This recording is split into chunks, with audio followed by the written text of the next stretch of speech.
Balram Singh Yadav of Godrej Agrovert joining us this morning. The stock has been in focus on the back of heightened activity, so great to get a chance to ask him about the outlook going forward.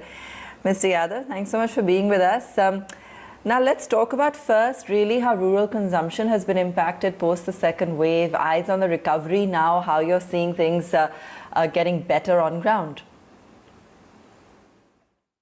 So you're absolutely right. The second wave hit rural India much harder than the first wave because I think the governments took a lot of time to impose lockdowns. And you must have seen the data that more than 55% new cases and more than 52% deaths were in rural India in April and May. And in June also, the numbers, even though they dropped, rural India was definitely badly hit. And today also the news is not very good, even though the cases have come down. And I can definitely say that there was gross underreporting of cases and deaths, not by design, but there is total absence of health infrastructure which is needed for a pandemic like this. So not only rural India has lost a little bit of confidence and are very scared and insecure about this disease, but also I think there are many households which have had a dent in their savings because of health expenditures, and that has dropped the confidence of rural India. And that is where you will see that the discretionary consumption and expenditure of rural India will come down, and that can be seen with the drop in the tractor sales and two-wheeler sales, etc. And I feel that for next 1 or 2 quarters, this kind of low confidence and low consumption will continue. Having said that, there has been positives also. I think government is pouring again tons of money in rural India. They have renewed the food scheme. Almost 80 crore people will benefit from free food till November, which will cost the exchequer close to about 12,500 crores a month, plus 73,000 crore of Manrega. My sense is that more than 2/3 will be spent in the first half of the year. So that will bring some more cash flows into rural India.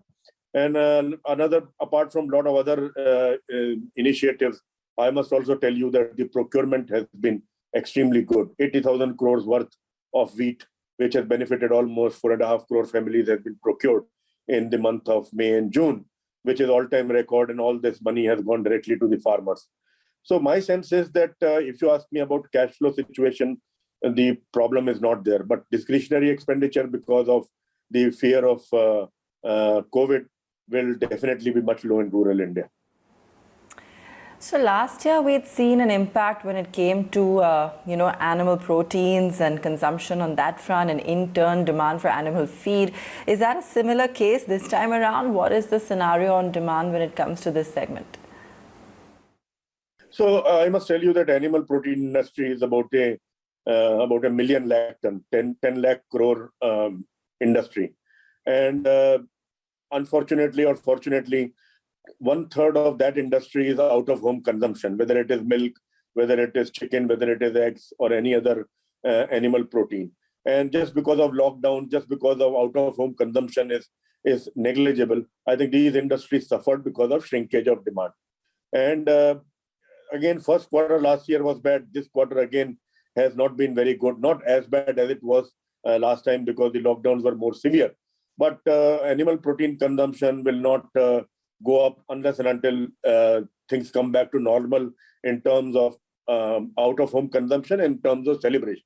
Because big consumer of these products is also marriages, parties, banquets, etc., which are almost none right now. So having said that, I must say that animal feed also has shrunk. The industry would have shrunk between 8 to 9% over FY20 quarter one. But my sense is that just because the small players have been very badly affected, the larger players like us will have growth in our market share because of this reason. So we are not seeing much of a problem in tonnage as well as profitability. One good thing about feed business is that it is very closely linked to commodity, and there is no asymmetry of information. Everything is transparent. Even if the farmers and the customers know that the commodity prices are skyrocketing. So there is a pass-through of all the costs. So we are seeing good traction in our volumes, good traction in our profit as compared to Q1 of last year. Right. Also wanted to understand, now that the government has cut the import duty on crude palm oil to about 10%, how is it that you see this impact the pricing of, the commodity and, of course, your company's business as well? So let me tell you that two things have happened in past 1 week. One is that Indonesians cut the export duty also considerably, and that brought down the first drop in prices. And at one time, the price of, I would say, let me give you an example of palm oil where we deal in. And say about 10 days ago, it was hovering around 100, crude palm oil was hovering around 108 to 110 rupees a liter ex factory, which dropped after the duty cut to about 100.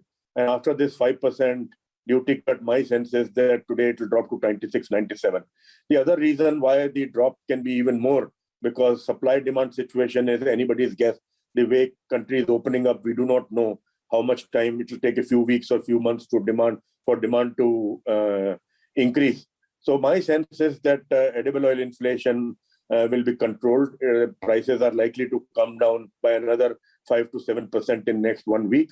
And I think that level of pricing is good because that does not hurt our edible oils, which we produce, which we consume in large quantities. You must also remember 40% of edible oil consumed in this country is from oil seeds grown in India, and all that is done by marginal farmers. So their interest also has to be kept in mind.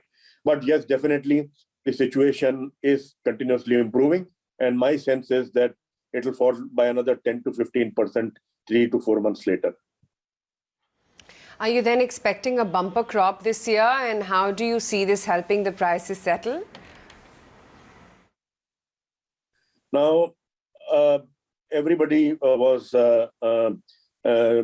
happy that monsoon started early, but as a student of this game, I am always very skeptical when the monsoon starts early. And in past, we have seen that whenever there is an early start to monsoon, there is a devastating dry spell, which is continuing now. However, I strongly feel that as far as monsoon is concerned, and in view of climate change, our past experience is not very helpful year after year, because we have seen monsoon behaving very differently in last few years, and the large part is because of climate change. And a lot of predictions are going bad. So most probably the models which have been used by predictors will have to also undergo some change. Now, having said that, we are not bothered about 95%, 90% or 100% of long period average. What we are more interested in, spatial and temporal distribution of rainfall at the right place, in the right quantity at right time. So that is more useful. So my sense is that we will see a bumper crop in cereals. Corn, we will see bumper paddy and wheat, because they are in irrigated areas. And let me also tell you, the good news is that as compared to long period average, today, our reservoir capacity is at about 37 billion cubic meters. Long period average for last 10 years has been 37 billion cubic meters. But today our reservoir capacity is all-time high at possibly 47 billion cubic meters. So we are very well placed as well as irrigation infrastructure is concerned. But this largely benefits large farmers, irrigated lands, and mainly cereals. A monsoon is very, very important for pulses, for cotton, and for oil seeds. And I think that is where the game will be. And we just have keeping our finger crossed, because last 15 days have been dry. Sowing has been delayed in certain areas. Wherever sowing has been done, I think the crop is thirsty for a few showers. So I think next week is very critical. And what the prediction is, if it is to be believed, that we will have widespread rains. In case that happens, we are in for another bumper kharif.